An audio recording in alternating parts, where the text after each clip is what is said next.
Bismillah, alhamdulillah, wassalatu wassalamu ala rasulillahi wa alihi. Assalamu alaikum wa rahmatullahi wa barakatuh.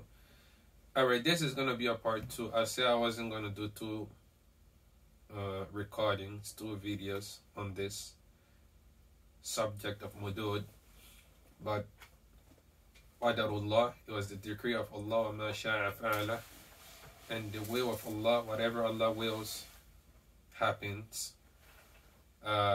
The video stopped because of lack of storage, so I had to delete and free up some space in order to record more. I had to delete some old photos and videos in my phone.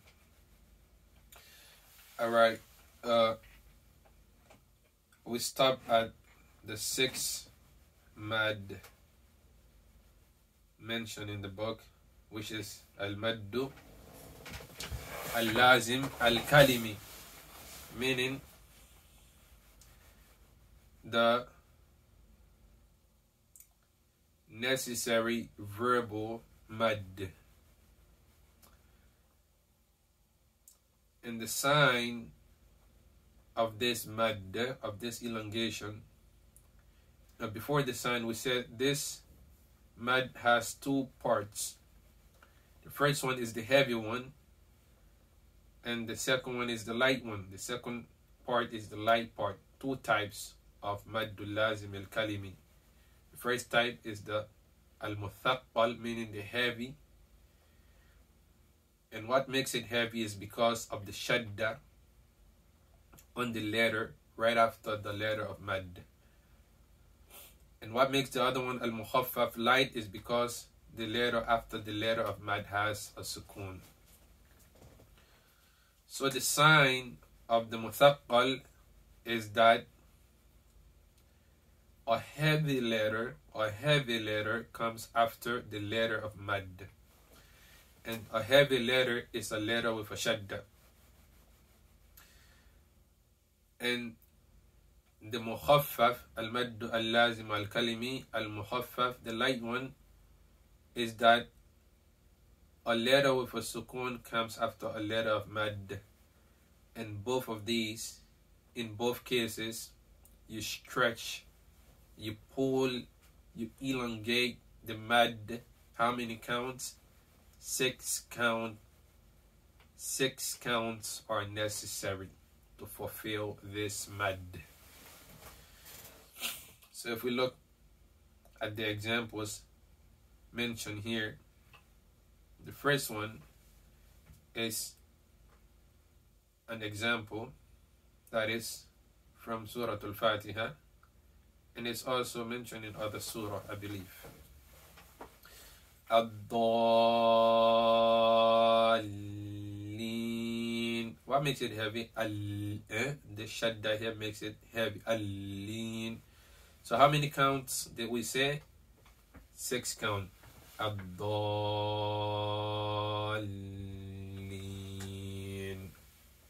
So this example is al-muthaqqal, heavy. Al-maddu al-lazim al-kalimi, necessary verbal mad.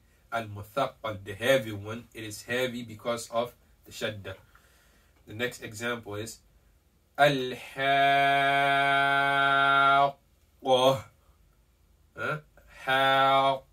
You see the qaf has a shadda. Al-haqqa,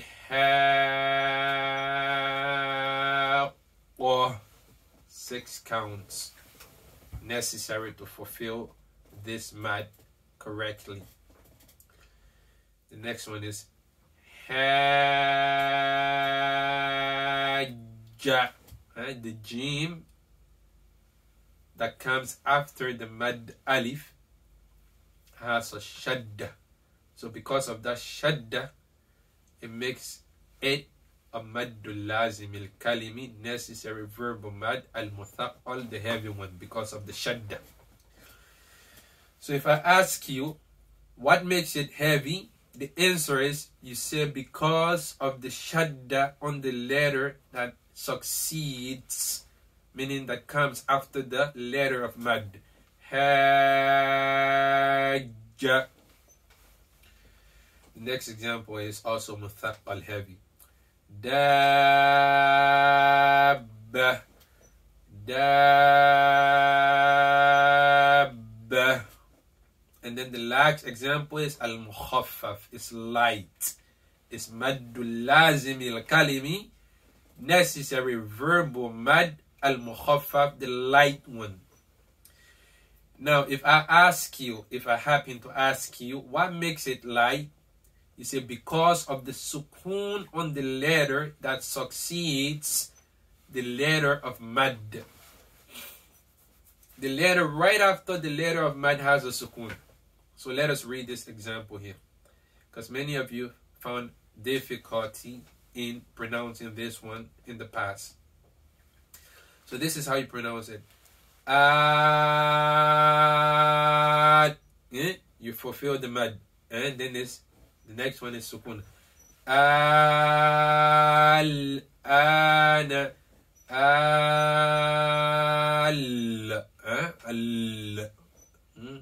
The lam has a sukun. Al-ana. Of course, I'm doing this count with my finger here so that you can look at it and practice. But once you get used to it, you're not going to be using your hands like this counting. No, you're not going to need that. It's just to practice. Al-ana.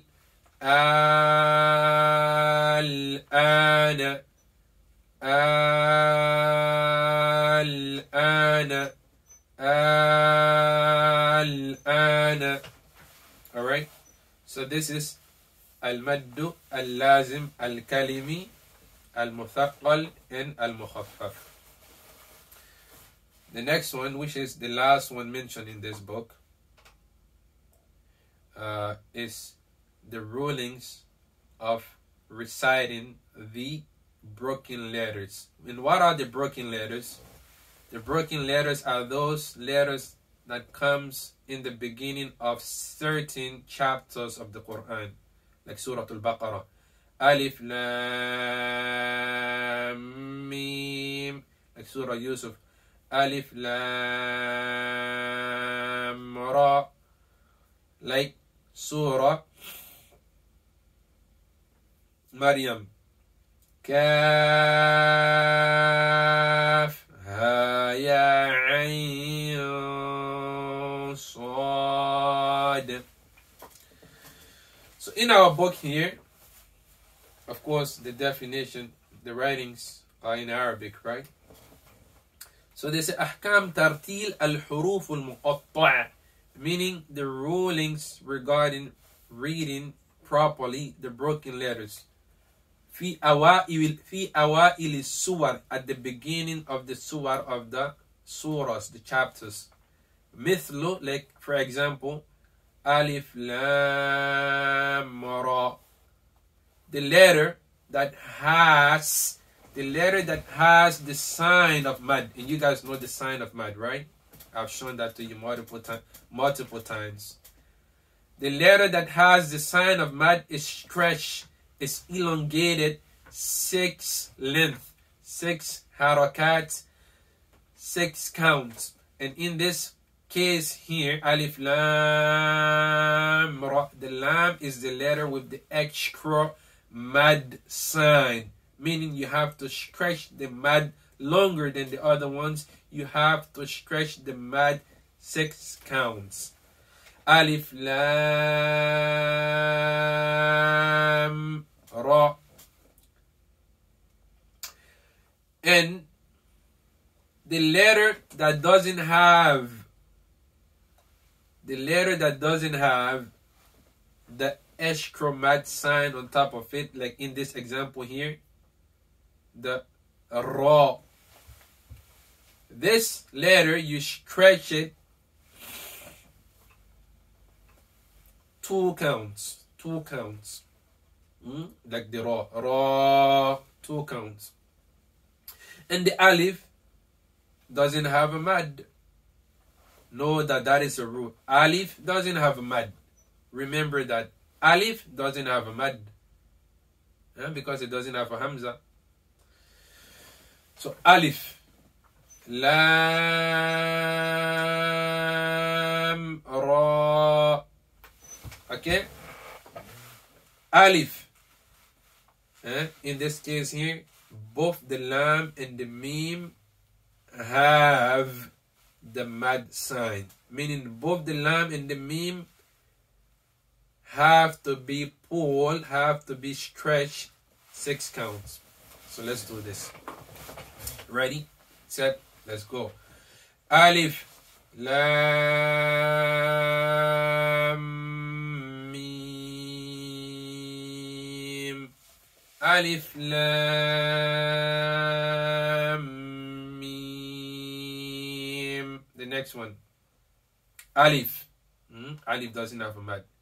The lam, the mim, and the swad, because all three have the mad sign, you have to stretch each of them 6 counts. Alif, lam, mim, swad. Alif, lam, mim, swad. Right. The next one. It's alif, and lam has the extra sign, the mad sign. The mim has the extra mad sign, but the ra doesn't have any mad sign on top of it. Meaning the alif is not stretched, the lam is stretched 6 counts, the mim is stretched 6 counts, and the ra 2 counts. Why? Because it doesn't have the extra mad sign. So let's go. Alif, lam, mim,